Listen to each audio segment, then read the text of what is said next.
if we look to the answer as to why for so many years we achieved so much, prospered as no other people on earth, it was because here in this land we unleashed the energy and individual genius of man to a greater extent than has ever been done before. Freedom and the dignity of the individual have been more available and assured here than in any other place on earth. The price for this freedom at times has been high, but we have never been unwilling to pay that price. Those who say that we're in a time when there are no heroes, they just don't know where to look. The sloping hills of Arlington National Cemetery, with its row upon row of simple white markers bearing crosses or stars of David, they add up to only a tiny fraction of the price that has been paid for our freedom. Each one of those markers is a monument to the kind of hero I spoke of earlier.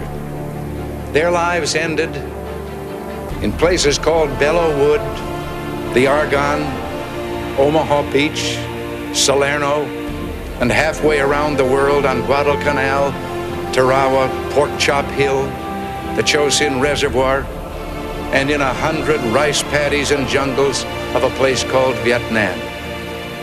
Under one such marker lies a young man, Martin Treptow, who left his job in a small-town barber shop in 1917 to go to France with the famed Rainbow Division.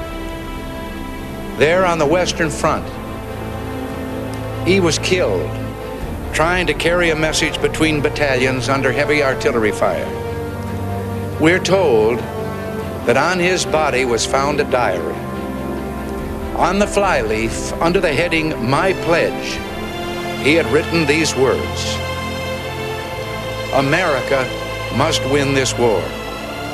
Therefore I will work, I will save, I will sacrifice, I will endure.